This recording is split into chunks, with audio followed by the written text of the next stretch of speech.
오늘 말씀은 고린도전서 15장 50절에서 58절 말씀으로 제목은 부활의 승리를 얻는 자의 삶이라는 제목으로 함께 말씀의 은혜를 나누겠습니다. 오늘도 기쁜 부활절 메시지가 계속됩니다. 오늘 말씀은 부활장의 마지막 부분입니다. 마지막에는 대개 보면 결론이 나오죠. 그래서 부활장의 결론이 나옵니다. 그 결론은 부활의 승리를 말하고 있습니다. 예수님이 다시 오시는 날, 우리 믿는 신자들은 사망을 이기고 최후의 승리를 얻게 됩니다. 가장 마지막에 얻는 것이 진정한 승리죠. 그 승리의 날이 우리에게 약속되었습니다. 아멘, 할렐루야. 그 승리의 날을 약속하신 것을 감사합니다. 사도 바울은 최후 승리를 믿는 자들이 그러면 어떤 삶을 살아야 하는가, 왜 그런 삶을 살아야 하는지를 결론적으로 말씀하고 있습니다. 함께 말씀의 은혜를 나누도록 하겠습니다. 자, 50절을 보십시오. 50절 함께 읽어보겠습니다. 시작. 형제들아, 내가 이것을 말하노니 혈과 육은 하나님 나라를 이어받을 수 없고 또한 썩는 것은 썩지 아니하는 것을 유업으로 받지 못하느니라. 아멘. 우리는 지난주에 우리가 부활할 때 새로운 몸으로 변화된다는 것을 배웠습니다. 썩지 않고 또 강하고 영광스럽고 더 이상 병들지 않고 영원한 존재로 변화된다는 것입니다. 이 50절에, 오늘 본문 50절에서는 우리가 그러면 왜 변화되어야 하는가, 그 이유를 말해주고 있습니다. 그 이유는 썩을 것으로 우리 육체로 하나님 나라를 이어받을 수가 없기 때문입니다. 인간이 죽으면 살과 뼈는 썩어져 없어집니다. 한 줌 흙이 되어갑니다. 결국 우리의 혈과 육은 하나님 나라를 유업으로 받을 수가 없습니다. 한 가지 예를 들어봅니다. 우리가 지금 가지고 있는 이 몸으로 지구의 대기권을 넘어서 달에 갈 수 있나요? 없나요? 지금 몸으로 대기권을 넘어서 달에 갈 수 있나요? 없죠. 달에서도 살 수 있는 이 맞춤형 우주복을 입어야 달에 갈 수가 있습니다. 마찬가지로 하나님 나라에 들어가기 위해서는 하나님 나라에 맞는 새로운 몸을 덧입어야 한다는 것입니다. 바울은 우리가 하늘에서 살기에, 하나님 나라에서 살기에 적합한 부활 형체로 변화될 것을 증거하고 있습니다. 그러면 이처럼 엄청나고 영광스러운 사건이 언제 일어납니까? 51절을 보십시오. 보라, 내가 너에게 비밀을 말하노니 우리가 다 잠잘 것이 아니요 마지막 나팔에 순식간에 다 호련히 변화하리니. 이 마지막 나팔이 울려 퍼진다는 것입니다. 사도 바울은 고린도 성도들에게 너희에게 비밀을 말하노니 하면서 비밀을 말한다고 합니다. 여러분도 잘 아시지만 비밀은 사실이지만 아직 공개되지 않은 것을 말하는 거죠. 이 비밀은 소수의 사람들만 아는 것을 말해요. 다수의 사람들이 알면 비밀이 아니죠. 바울은 성도들에게 그 비밀을 알려주겠다고 합니다. 이는 예수님의 부활을 믿는 자들에게만 가르쳐 주시는 비밀입니다. 그 비밀이 무엇입니까? 바로 예수님의 재림을 알리는 천사장의 나팔 소리가 울려 퍼질 때 우리가 다 갑자기 호련히 다 변하게 된다는 것입니다. 그것도 어때요? 갑자기 변한다는 것입니다. 예수님의 재림을 알리는 천사장의 나팔 소리가 하늘로부터 울려 퍼집니다. 빰빠람빰 빰빠라밤빰 빰빰빰. 이런 나팔 소리일까 어떨까는 잘 모르겠습니다. 여러분들이 실감해 보실 겁니다. 그 나팔 소리가 울려 퍼질 때, 그 나팔 소리가 울려 퍼질 때 이 지구상의 모든 사람이 다 듣게 되어 있다고 나옵니다, 성경에. 그러면 부활하신 이 우리 주님께서 큰 권세와 영광으로 공중에서 내려오십니다. 흰 말을 타고 내려오십니다. 그 예수님은 더 이상 이 세상에 오신 십자가에 죽으시는 연약한 모습이 아닙니다. 모든 연약한 모습을 다 벗어버리고 영광스러운 모습으로 하늘의 형상을 입고 나팔수들과 천사들을 대동하고 하늘의 천군 천만 천사들을 다 대동하고 내려오십니다. 머리에 금 면류관을 쓰시고 가슴에는 금띠를 띠시고 그 오른손에 7뼈를 쥐시고 해처럼 밝은 광채와 함께 오십니다. 그날 예수님은 우리 각자의 이름을 부르십니다. 예수님을 믿고 잠자는 성도들을 부르십니다. 그날에 자기 이름이 불려지는 사람은 가장 크게 기뻐할 것입니다. 그러나 자기 이름이 불려지지 않으면 그들은 둘째 부활에 참여하여 하나님의 심판을 받게 되므로 슬피 울며 이를 갈게 될 것입니다. 52절, 53절을 보십시오. 함께 읽어보도록 하겠습니다. 52절, 53절 시작. 나팔 소리가 나매 죽은 자들이 썩지 아니할 것으로 다시 살아나고 우리도 변화하리라. 이 썩을 것이 반드시 썩지 아니할 것을 입겠고 이 죽을 것이 죽지 아니함을 입으리로다. 아멘. 나팔 소리가 울려 퍼집니다. 조금 전에 제가 불었죠? 여러분들이 확인해 보십시오. 그 나팔 소리가 장렬하게 울려 퍼질 때 죽은 자들이 다 어때요? 살아서 어때요? 일어나 하늘의 공중에 떠 올라간다는 것입니다. 그것도 눈 깜빡할 사이에, 우리가 가장 빠른 시간이 눈 깜빡할 사이라고 그러죠. 눈 깜빡할 사이에 홀연히 다 변화가 된다고 일어난다고 나옵니다. 나팔 소리가 나면 죽은 사람은 썩지 않을 몸으로 다시 살아나고 우리는 변화할 것입니다. 우리의 썩을 몸이 하나님 나라 가기 위해서는 썩지 않을 것을 입어야 하고 우리의 죽을 몸이 죽지 않을 것을 입어야 합니다. 이스라엘 백성이 가나안 땅에 정복에 들어갔을 때를 한번 생각해 보십시오. 처음 맞닥뜨린 여리고성이 있죠. 여리고성을 어떻게 정복을 했죠? 이스라엘 백성이 어때요? 그들이 싸워서 정복했나요? 그렇지 않죠. 이스라엘 백성은 어때요? 여리고성을 어때요? 6일 동안 매일 한 바퀴를 돌아요. 그리고 마지막에 7바퀴를 돌고 크게 어때요? 나팔을 불고 소리를 치죠. 와! 우리 제사장들은 나팔을 불죠. 나팔을. 그러자 그렇게 견고한 성이 갑자기 우르르 무너져 내렸습니다. 그와 같이 우리의 몸도 이 천사장의 나팔 소리가 나면 갑자기 눈 깜빡할 사이에 변화된다는 것입니다. 그날의 주 안에서 죽은 자들이 다 일어나서 신령한 모습으로 하늘에 들려 올라가 주님을 맞이하게 될 것입니다. 그날은 믿는 자들에게 기쁜 날입니다. 공중에 올라가면서 둥실둥실 막 춤을 추면서 그렇게 기쁠 날이 없을 것입니다. 우리는 세상 사람들과 똑같이 밥 먹고 똑같이 차 타고 똑같은 학교에 다니고 직장을 다니지만 근본적으로 다른 것이 하나가 있습니다. 그것이 무엇입니까? 그것은 우리는 그리스도의 부활 생명을 가지고 있다는 것입니다. 부활 생명의 씨를 내 마음에 가지고 있다는 것입니다. 그것은 예수 그리스도를 믿는 자에게만 주어지는 축복입니다. 우리는 비밀된 소망을 간직하고 살아가고 있습니다. 세상 사람들은 이 땅에 사는 날 동안 어때요? 어떻게 하면 더 좋은 집에서, 사람들이 그러잖아요. 조그만 집에 살면, 그 다음에 15평에 살면, 처음에는 신혼에서 15평에 살면, 그 다음에는 23평, 그 다음에는 32평, 그 다음에는 45평. 그게 재미예요, 그거예요. 더 좋은 집에서 또 더 좋은 음식을 먹으며 더 안락하고 더 즐겁고 화려하고 멋있게 살아갈까? 더 좋은 집에 살까? 거기에 관심이 많습니다. 그러나 우리에게 이 땅의 삶은 나그네 인생길이라는 것을 기억하셔야 된다는 것입니다.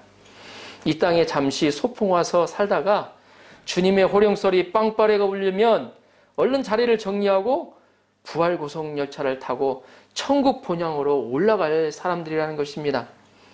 그렇기 때문에 우리는 근본적으로 이 세상의 일들에 연연하지 않는다는 것입니다. 연연할 필요가 없다는 것입니다. 현재의 모습이나 지위, 또 인정이나 인기, 사람들의 평가나 평판에 얽매이지 않는다는 것입니다. 장차 주님의 재림 나팔 소리가 울려 퍼졌을 때 내가 과연 들림 받을 수 있는가? 내 이름이 과연 호명될 것인가? 주님께 어떤 상을 받을 것인가? 주님 앞에 섰을 때 부끄럽지 아니하고 당당하게 서서 주님, 제가 이 땅에 살면서 주님을 위해 복음을 위해 충성을 다하다 왔습니다. 이렇게 대답할 수 있는가?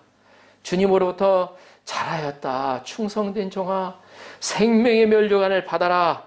이처럼 주님께 칭찬받는가? 그렇지 않은가가 중요할 뿐입니다. 54절을 보십시오. 이 썩을 것이 썩지 아니함을 입고 이 죽을 것이 죽지 아니함을 입을 때에는 사망을 삼키고 이기리라고 기록된 말씀이 이루어지리라. 아멘. 예수님이 오시고 우리 몸의 부활이 이루어지는 그날 우리가 얻는 보너스의 승리는 무엇입니까? 우리가 믿음으로 살고 성화의 길을 가지만 근본적으로 육신을 가진 우리는 죄를 지을 수밖에 없고 율법에 대해서도 사실 스스로 다 지키기는 힘이 듭니다. 또 죄와 사망 권세 아래 수시로 고통을 당합니다. 염려하고 걱정하고 질병과 배고픔과 피곤에 시달립니다. 그러나 완전한 부활의 몸을 입은 그날 우리는 죄와 율법과 사망에서 완전한 I am free, 자유다, 승리를 얻게 됩니다. 우리는 죽음을 이기신 예수님으로 말미암아 썩지 않는 몸, 죽지 않는 몸으로 다시 살게 됩니다. 지금까지는 사망이 모든 사람을 삼켜버렸습니다. 그러나 그때 사망은 부활의 예수님에 의해서 삼킴을 받습니다. 그날에 우리는 육신의 연약함을 이길 수 있습니다. 병으로부터 자유함을 누릴 수가 있습니다. 죄의 유혹도 이길 수가 있어요.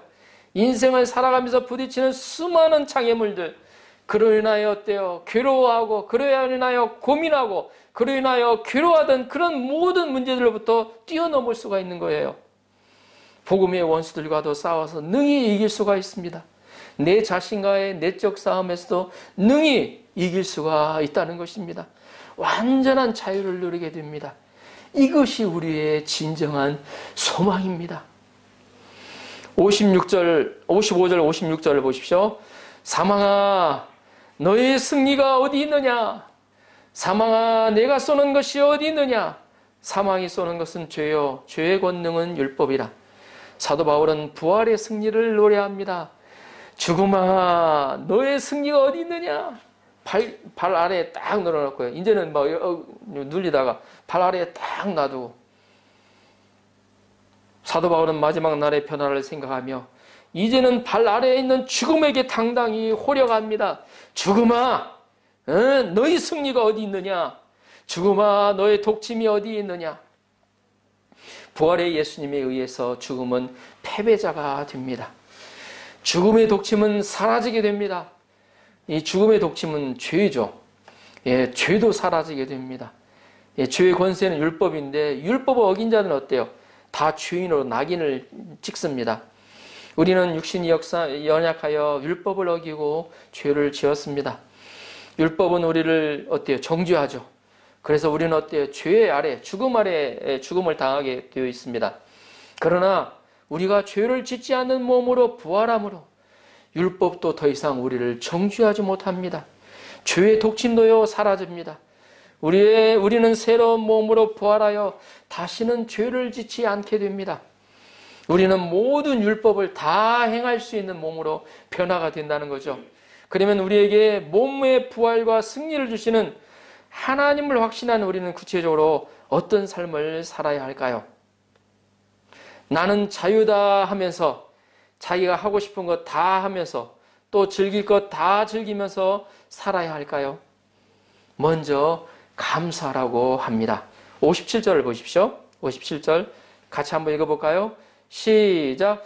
우리 주 예수 그리스도로 말미암아 우리에게 승리를 주시는 하나님께 감사하노니 아멘.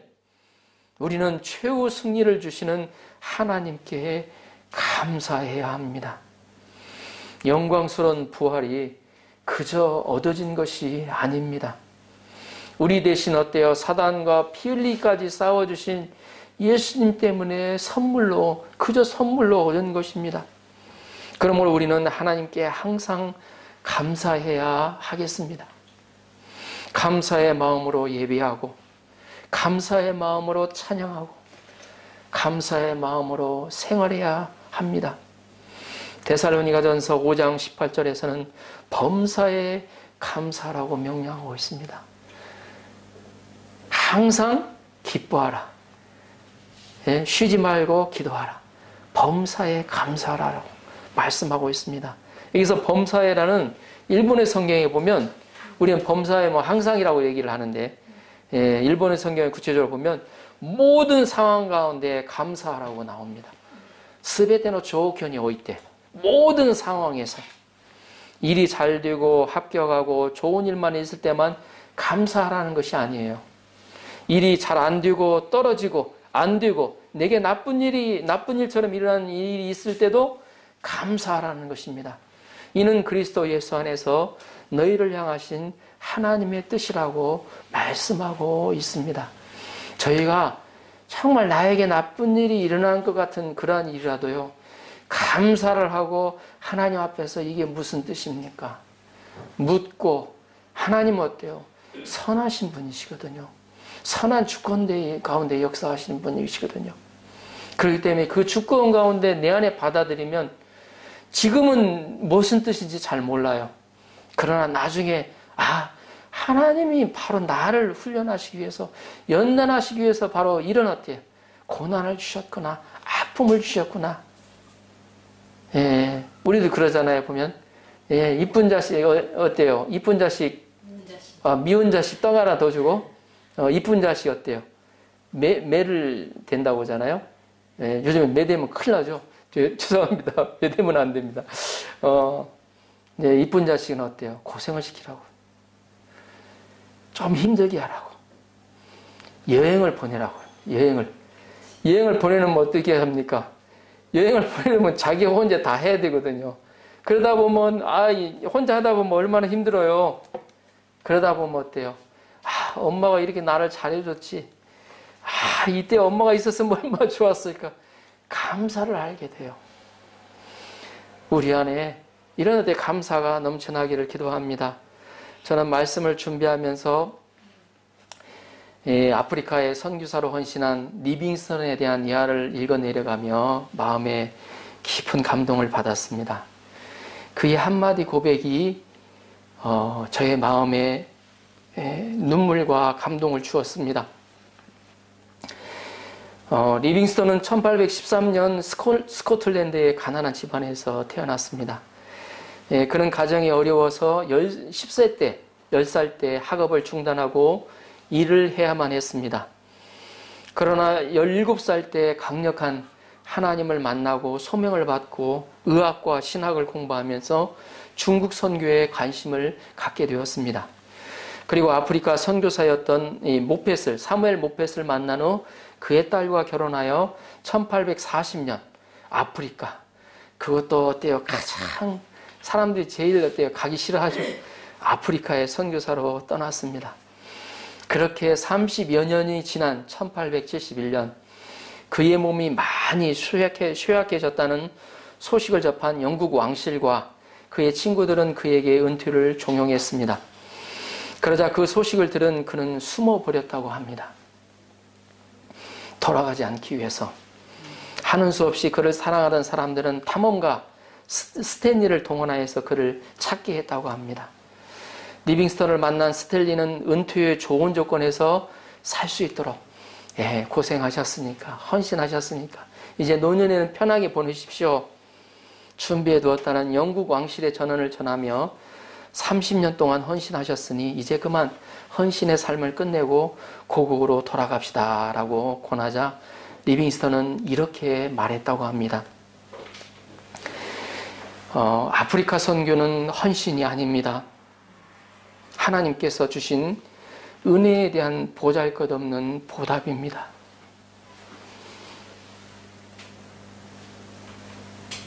차라리 이것은 특권이며 영광스러운 내일을 기대하는 희망입니다.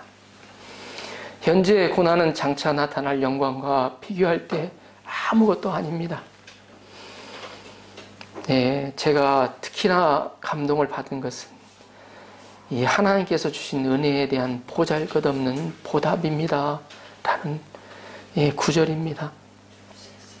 리빙스턴은 자신의 헌신을 주님에게 해주는 것이 아닌 은혜에 대한 보답으로 생각했던 것입니다. 자기 인생을 다 들여 헌신하면서도 주님의 은혜에 비하면 보잘것없는 보답이라고 고백하였습니다. 우리가 헌신을 하면서도 이렇게 헌신했으니까, 이렇게 주님을 위해서 헌신했으니까 무언가 주님께 좋은 것을 얻어내기 위한 마음이 아니라 다만 주신 것에 대한 감사하며 보답하는 마음으로 해야 할 줄 압니다. 주님 받기 위함이 아닌 이미 많이 충분히 받은 것에 감사하는 신앙을 주소서. 얼마나 큰 사랑과 은혜를 받았는지 깨닫게 도와주소서. 인생의 일부가 아닌 전부를 통해 하나님의 은혜에 보답하는 축복을 받게 하소서.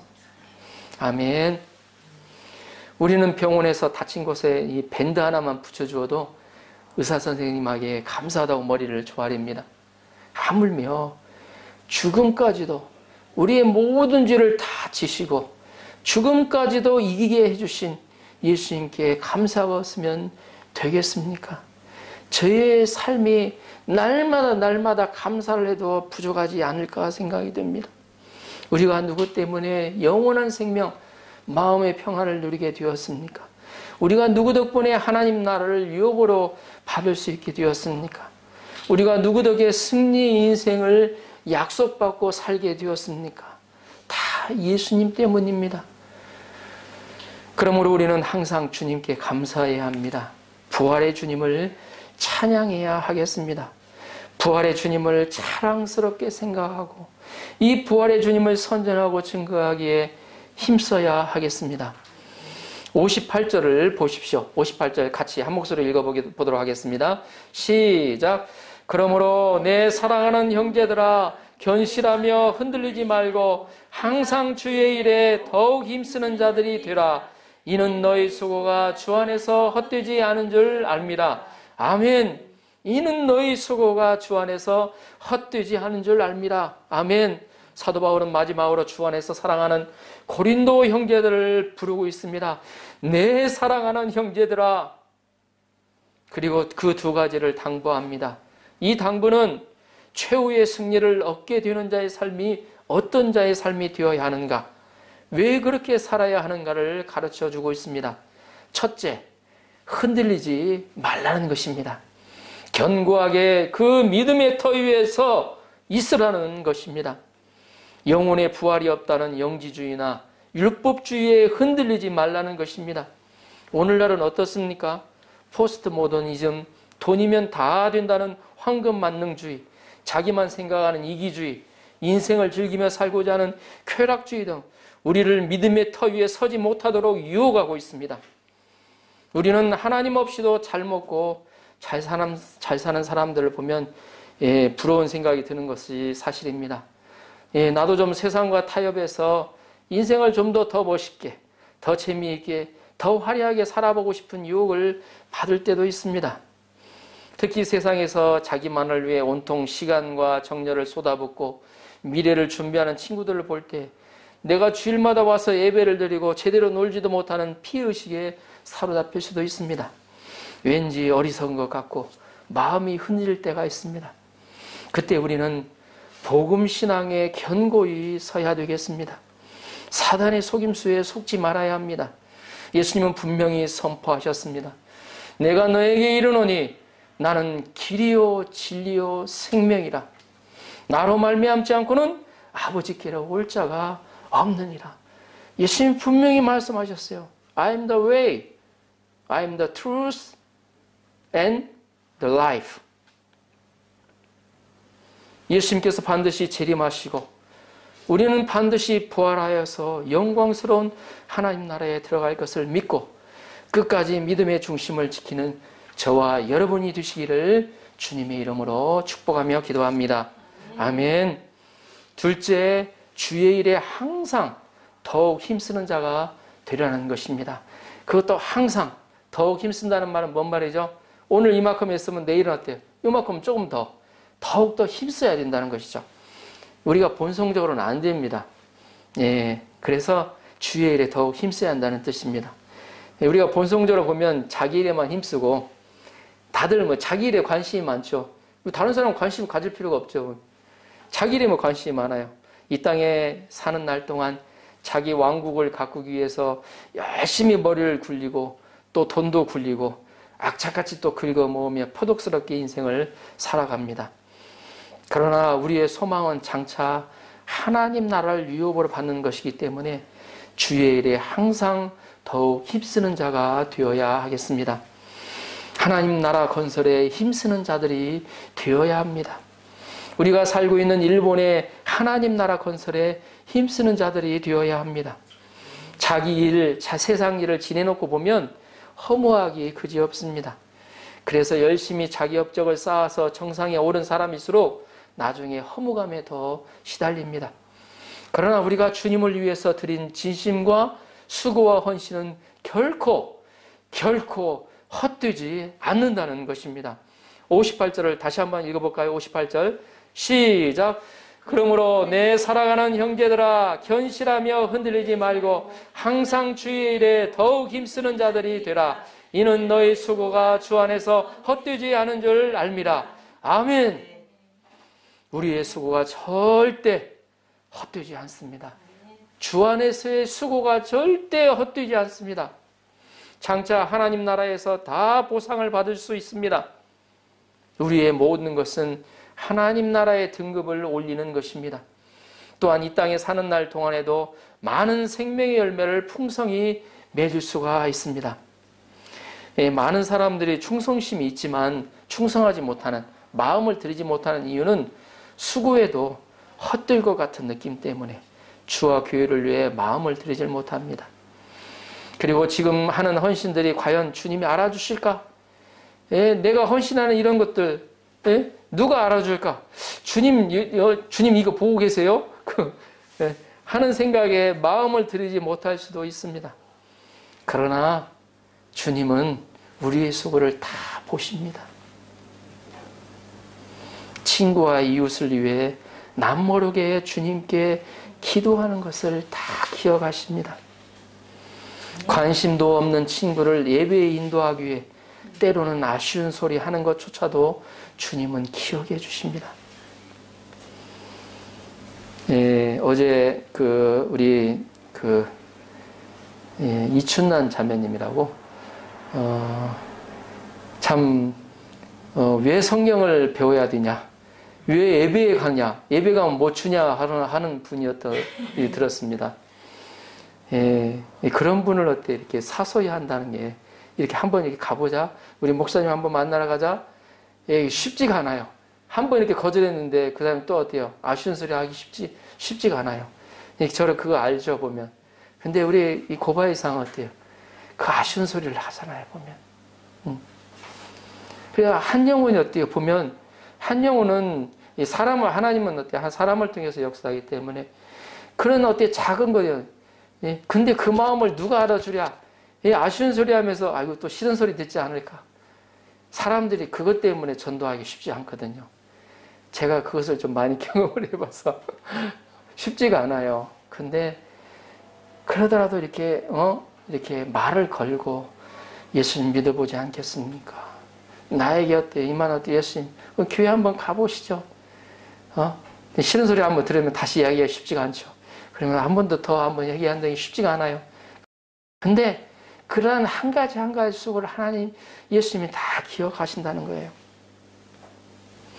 더 나아가 일본과 일본인 구원을 위해 때로는 자존심을 내려놓고 심지어 거부를 당하고 이상한 눈으로 쳐다보여지는 그 수치감도 주님은 다 기억하여 주십니다. 우리가 씨를 뿌리면 반드시 하나님이 거두시고 주 안에서 우리의 수고와 믿음을 헛되게 안 하시고 다 키워가실 것입니다. 재림의 날에 우리의 수고에 대해서 상을 주실 것입니다. 그러므로 마음껏 충성할 수 있습니다. 우리가 주와 복음 역사를 위해서 헌신하고 희생하는 삶은 결코 후회스럽지 않습니다. 부끄럽지 않습니다. 주님이 인정하시는 삶이요, 후손들과 믿음의 후배들이 자랑스러워할 만한 멋진 인생을 살게 된다는 것입니다. 미국 시카고에는 휘튼 칼리지라고 하는 명문 기독교 대학이 있다고 합니다. 그 대학에는 브랭카드 홀이라는 건물이 있는데, 그 건물 2층에는 그 학교가 배출한 선교사들의 명단과 사진이 붙어 있다고 합니다. 저라리 또 몇 사람의 사진에는 십자가가 붙어 있는데, 그것은 선교사의 삶을 살다가 순교를 하였다는 표시라고 합니다. 그 학교 출신으로 선교지에서 순교한 선교사 중에 제임스 율리어트라는 하는 사람이 있습니다. 선교사님이 있습니다. 그는 남미 에콰도르의 이오카 인디언 부족에게 선교하다가 인디언들의 공격을 받아 순교를 하였습니다. 한 기독교 잡지사 기자가 엘리어트 선교사의 부인에게 이런 위로의 말을 건넸다고 합니다. 세상에 이런 비극이 어디 있겠습니까? 하고 위로의 말을 건넸다고 합니다. 그때 부인이 이렇게 대답했다고 합니다. 말씀을 삼가해 주십시오. 비극이라니요. 제 남편은 바로 그 목적을 위하여 그곳에 갔습니다. 자신의 생명을 드리기 위하여 그 땅에 갔던 것입니다. 하고 대답을 하면서 자신의 남편이 휘튼 대학을 다닐 때 썼던 큐티노트 한 부분을 공개했다고 합니다. 그 내용이 바로 이렇게 써 있습니다. 결국은 끝까지 붙들고 있을 수 없는 것이 있다. 그리고 결코 놓칠 수 없는 것도 있다. 결코 놓칠 수 없는 일을 위하여 결국 끝까지 붙들고 있을 수 없는 그것을 바치는 사람이 있다. 결코 놓칠 수 없는 그 무엇을 위하여 결국 끝까지 붙들고 있을 수 없는 그것을 바치는 사람은 결코 어리석은 사람이 아니다. 젊음은 지나가는 것이다.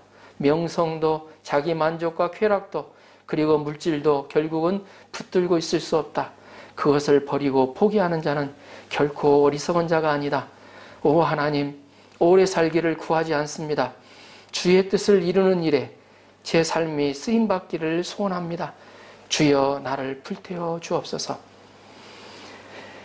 결론적으로 히브리서 11장 6절은 말씀하고 있습니다. 믿음이 없이는 하나님을 기쁘시게 못하나니 하나님께 나아가는 자는 반드시 그가 계신 것과 또한 그가 자기를 찾는 자들에게 상 주시는 이심을 믿어야 할지니라. 하나님은 반드시 저에게 상을 주시고 우리의 수고의 대가인 것을 보상해 주시는 분이십니다.